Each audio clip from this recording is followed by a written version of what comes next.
Good afternoon everyone and welcome to the Classic Lounge. Now we've got lots of things on the agenda for our chat today, haven't we? We have. But first we'd like to start with two very lucky people. So earlier this week we have found a winner for our Land Rover Defender 90. How do you feel, Craig? Fine, I think. I was quite sad.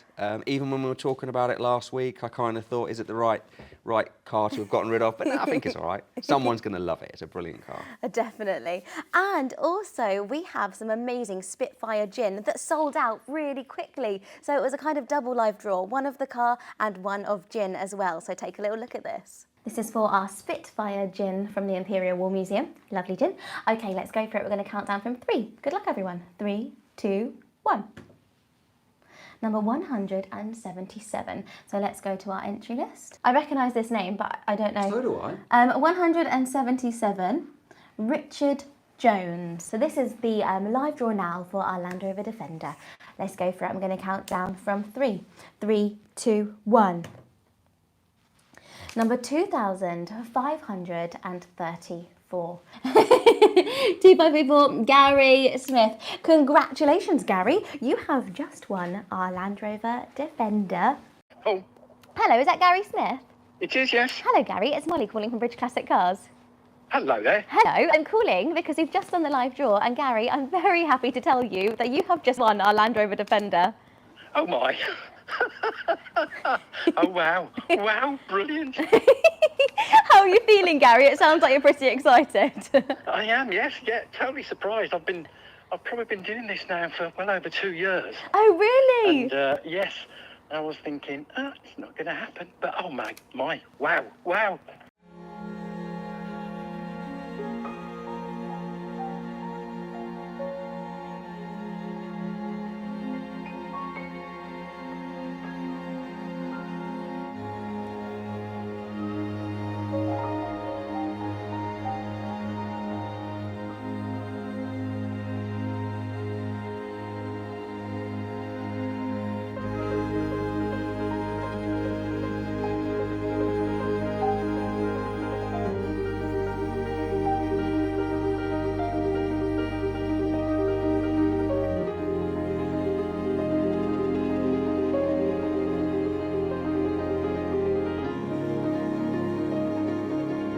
So we are here to visit this Austin A40 Jensen-bodied car behind me.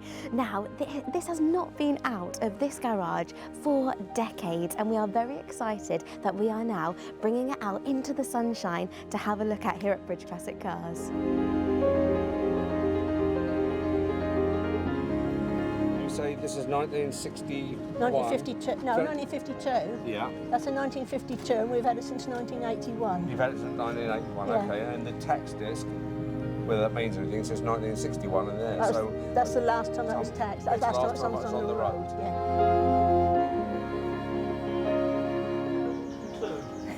15,002 miles. Oh, that's not bad then. 15,002 miles. Yeah.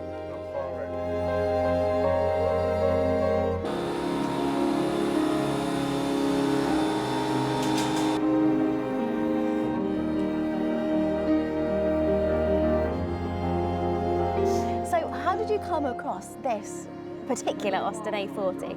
Well, he was doing some work for two elderly ladies living in Ann Street. The other one of them had got a house in Norwich Road. The Norwich Road property got broken into. So the solicitor friend said, well, he'd go and have a look to see what was happening. Yeah. And when he went into the garage and said he could find some wood and whatever, he found the car.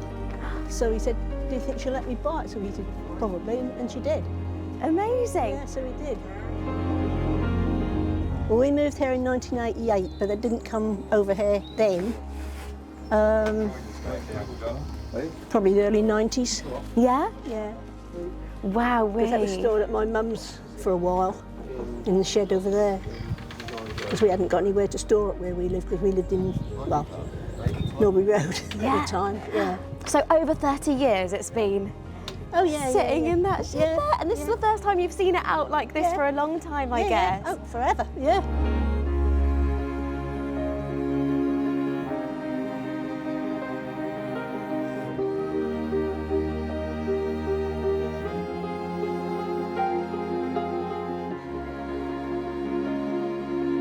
But you just thought the time was right to kind of sell it now and let somebody else enjoy it and try and do it up. Yeah.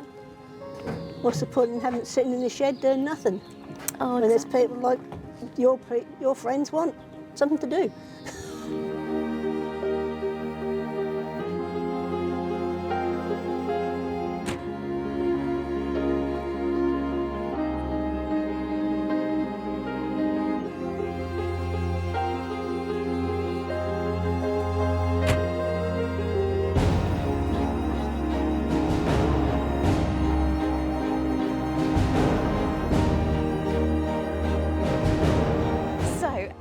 Just mentioned that there's no keys, so Jenny is now trying to find the keys for the Austin A40, and she's asked me to go with her. So we're now about to go in her house now and have a little look and see if we can find the keys. She said she's got a box of keys, which is quite exciting, so we're going to try and find the keys now.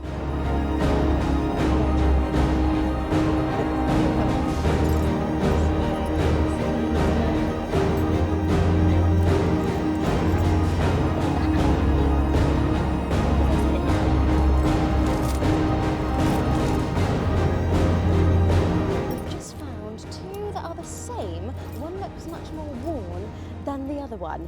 So we're kind of hoping that this might be the used one and this the spare, but we don't know because, as you can see, Jenny has got a lot of keys here for us to have a look through. So we're trying our best to treasure hunt and try and find the right one.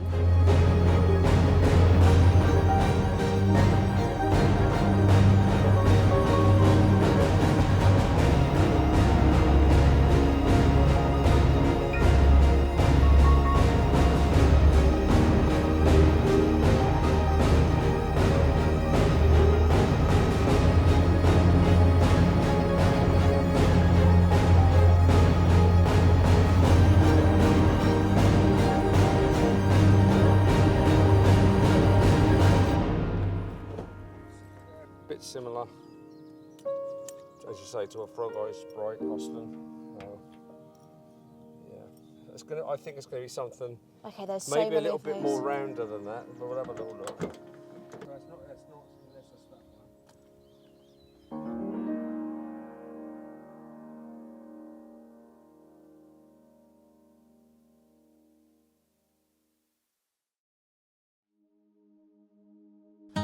Does this look too new?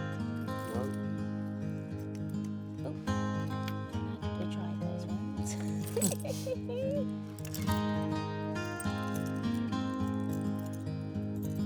Buy every single key. So it goes. Oh, that went in.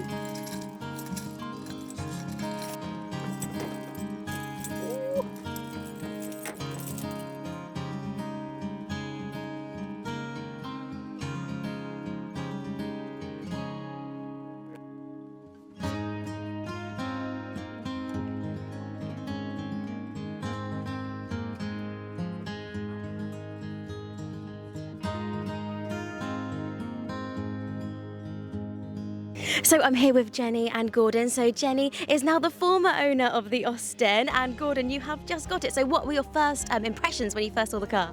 I think when we go to these places, you're always, and you see it on television and all the things, and afterwards you always think, yeah, that's a put-up job, that's this.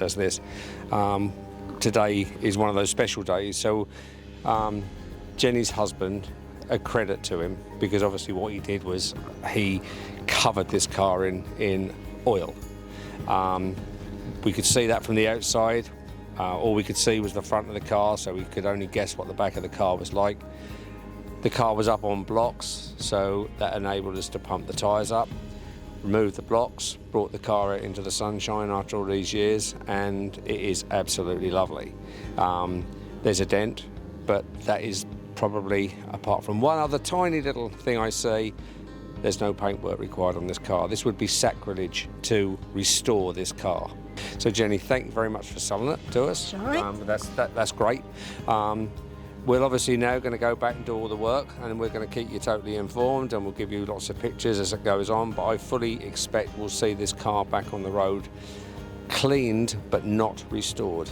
Brilliant. Well, thank you so much, Jenny, and thank you for having us here at your house as well and being so welcoming. Welcome. You're quite welcome. And unfortunately, the key saga. So we haven't found the keys, have we? No, we haven't.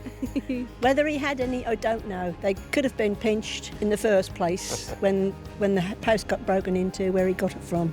I don't know. Well, from my point of view, I'm really glad they stole the keys and not the car. Well, yeah. Because I could get keys, but I'll never find another car as good as this. You know, sort of first off. You know, it's a one in a lifetime, one chance in a lifetime. So I think we've done pretty well today.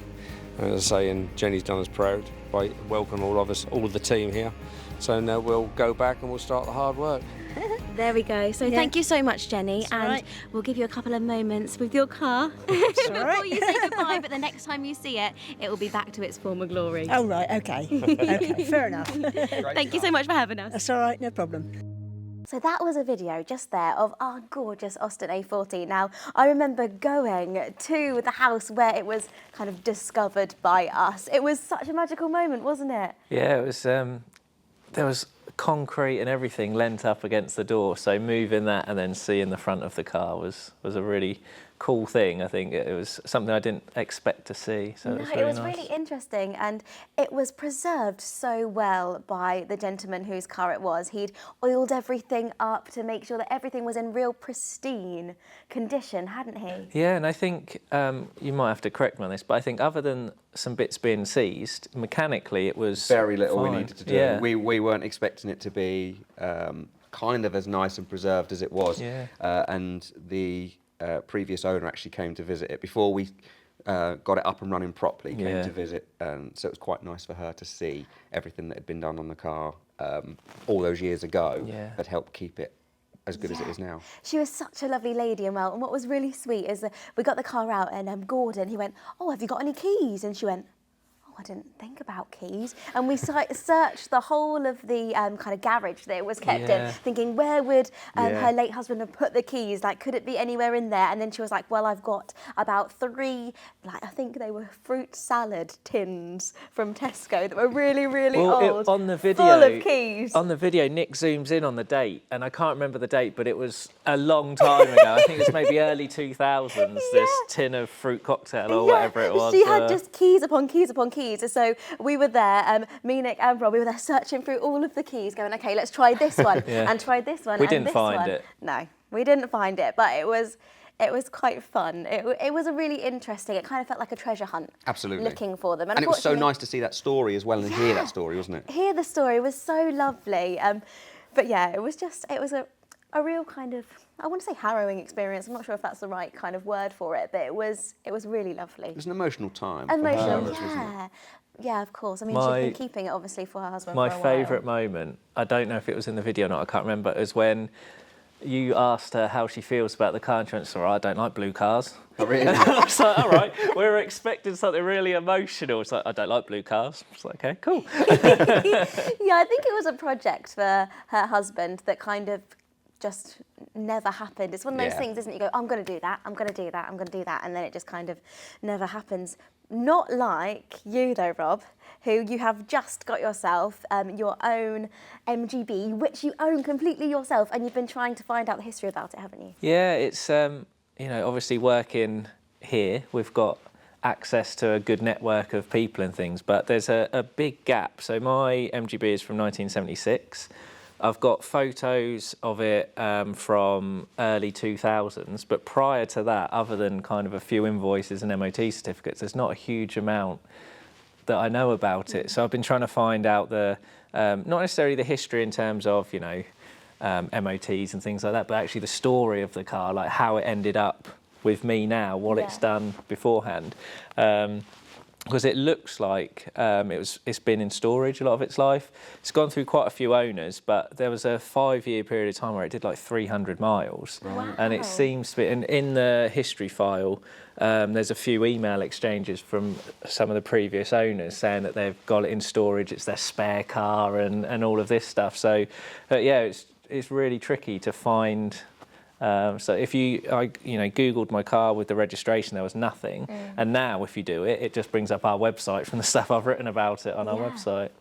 Yeah, it's really interesting though, isn't it? Because you want to find out more information about it. Weren't you mentioning that you wish there was somewhere, some kind of platform that people could kind of upload the history, Absolutely. maybe Yeah. even just from now? Well, what I like is, so on our website, we've got the project section, and then when a car has been restored, so it could be with us 2, 3, 4 years, whatever it is, it then gets downloaded and given to the Absolutely. owner of the Yeah. car. So they've got a record of everything But even we've done on even the if car. it's not restored, if it comes in to have a service that has that same treatment, so Yeah. we create the project at the beginning of its time here, and then what will happen is we close that project off when the car goes, and then when it comes back for its next yearly service, we reopen that project. So it's the same story continues. But exactly what you said, I think that's a brilliant idea. That as soon as you get, like my black Land Rover, the one that we've just given away. Yeah. I tidied up all of the service history. I put everything in the correct order by date, which I know you did it in a different order. Yeah, but, yeah. but it's a similar thing. Yeah. That you can get a bit carried away Yeah. and trying to learn its history and where it came from. Well, this is the thing. So the history file I have with the B, there's so much paperwork, but from so many different garages. You know, from Yeah. 1976 all the way through till today, it's a lot of paperwork, and it was all piled up in just like a plastic box. So Yeah. it was all there, but going through it, trying to find a chronological order of everything of, oh, okay, so at this point it had new wheels, at this point Yeah. it was really difficult. So now it's all in a bit more of an order. But the order he's put it in is per garage. As soon as he told me that the other day, that freaked me out. So not date? Not date. Well, Not date, I'll per tell- garage. the Oh, reason- crazy. But the invoices within each section are in date order. But the Right. reason is, because there's not much history in all of the story, I'm contacting each garage to say, have you got any extra records that you've for the car? So if I Oh. separate them into garages, I then know that I've contacted them, contacted Yeah. them, Got you. contacted And so them. then once you've contacted everyone, you're going to pop it in date order, or you're going to leave it in garages? Yeah, Garages. yeah, probably. That's crazy. But a modern car, a relatively modern car, is exactly what you said. It's all done digitally now. So if you take, going back to the Defender, you take my Defender in to have it serviced, and Land Rover have got a digital record of its service history, but the old cars haven't. So where you're trying to go through online and find as much Yeah. information as possible, I think to have something that people can load bits onto. Yeah. I said this a long time ago. I wanted to create a bridge that people could scan documents in of their own car and keep like a little record as Yeah. they go along. Yeah. But that's what the internet's so powerful for. Like you say, you Google your car now and we come up. Yeah. But before we did what we Yeah. did on your car, And what I like about it as well is, so I've got a photo from 2006 when my car still had rubber bumpers. It's Yeah. had a chrome conversion since then. But now if you Google my car and registration, there's a picture, that picture comes up, so you can see it next to a picture of how it looks now. And I just think, you know, if you're looking to buy a car in 5-6 years' time and you can look it up online and see. everything is there in one place. it'd be brilliant, wouldn't it? Yeah, and in chronological order that's automatically done for you, you know, so Yeah. you upload an invoice, put in the date, and then it just files it away in order. I think that would be... And definitely, I think for Amazing. those people who really are real car lovers and their classic is like their pride and joy, Yeah. I think it's something that they would really like. Well, that's it. And in terms of value as well, that will add value to a car, won't it? I think it becomes more desirable. I Yeah. don't know if it adds value necessarily, but certainly from my point of view, if I saw something that had beautiful history and presented well, The XJS, the history file. perfect, is and that. incredible. The spare keys are in a like cushioned presentation really? box, yeah. Oh, Very see, nice. I don't even know where my spare key is. It's in your glove box. But yeah, no, definitely. I mean, you are desperately trying to search for the history of your car, but I think with classic cars, it's not kind of the history of one car. It can be the history of a make of a car or the kind of feel that a classic car gives you. And it's a little bit like these two people who won our frog-eyed sprite. Now, this video is extremely emotional, but happy as well.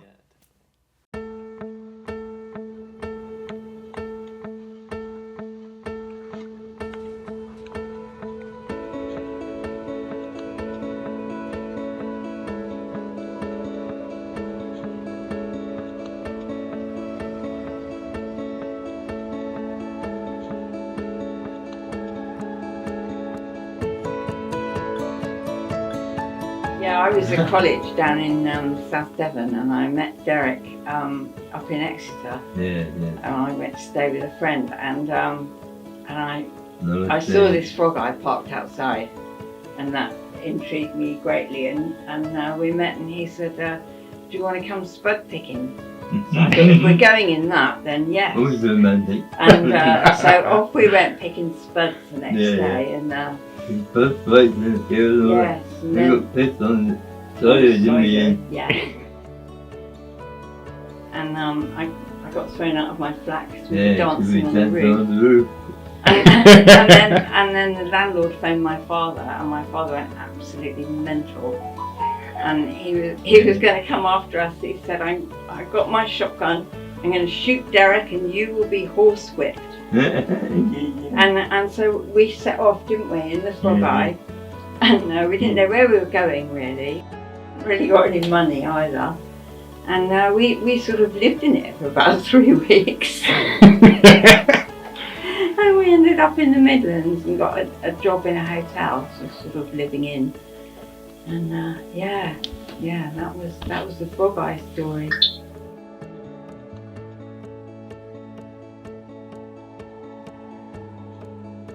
She would eat a piece of toast like that. Choking on a piece of toast. We spent all day walking around going, wow, is it real? Well, Is we it spent a real? week Wow. in Because I remember giving you a ring. Yeah. To sort of go, Yeah. no, it's Oh, you. yes, yeah. Yeah. I know. Everyone's been so excited though, you know, and it's strange because it sort of put us back in touch with various members of the family that we lost touch with a little bit, you know. Yeah. And Yeah, but we'll get go to all the shows on with exhibits. oh yeah, because Derek had a little. Look at it.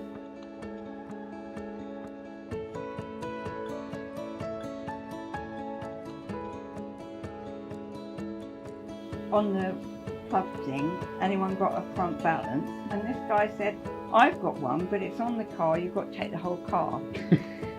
So we went along and saw this, and Derek said, you can't break that. He said, I'm going to mend it. So it came home, there's me in denial with a bag over my head. And I said, okay, you've got 9 months to fix it in. I don't want it lying around. Yeah. And so we built this contraption, and it had mice living in it and everything. He did all this bodywork, and the guy who we got it from, he lived in the south of France, and he'd been given the car on his 17th birthday. And Derek said, I'm going to mend it and we'll drive it down there and show it to him. Yeah. And so we did, sprayed it and got it all going. Yeah. We took it to Le Mans. We drove it down. We got in touch with the Triumph Club in France and told them about it and said if anyone can offer us some hospitality on the way, because I thought if it breaks down, they'll have tools. And we stayed with some amazing people, didn't we, Dad? There we are. We took it to Le Mans. We took it over the Meow Bridge. That's how you pronounce it, apparently. That actually made me cry going on. You wouldn't think a bridge could make you cry, would you? But it did.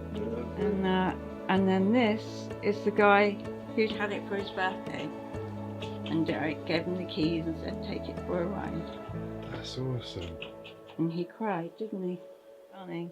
And these people had a Triumph as well, and they'd had it for their wedding, hadn't they? Their little Harold, and it hadn't run for years, and Derek managed to get it going while we were staying there. So we were friends for life as well.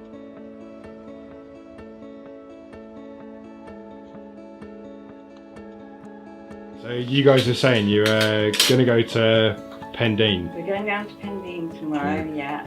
Derek's favourite That's in the old car that saw. Right. Oh no, that. Which one? We've seen the old cow next door. She comes to look. Hold on.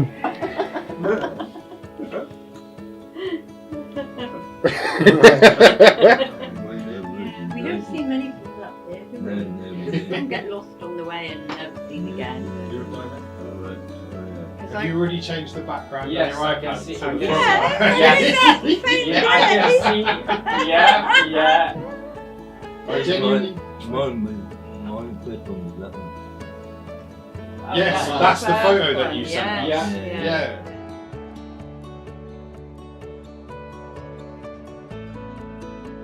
I'll do the ceremonials. That's all right, and that's everything to do with your little brother. I'll give you a hug. Of course you can. Oh. Thank you. That's all right. Thank you, Tom. It's an absolute pleasure meeting you. Yeah, see you later. That's all right. Safe journey You're back. welcome for you.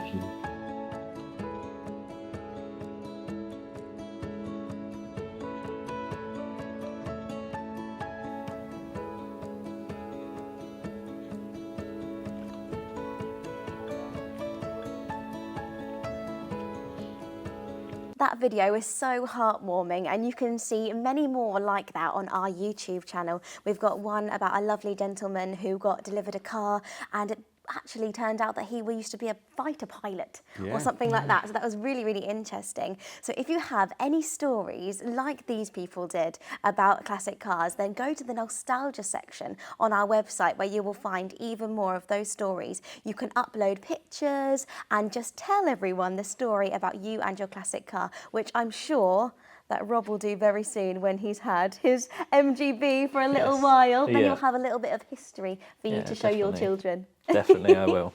But thank you so much for watching, everybody, and we'll see you all next week.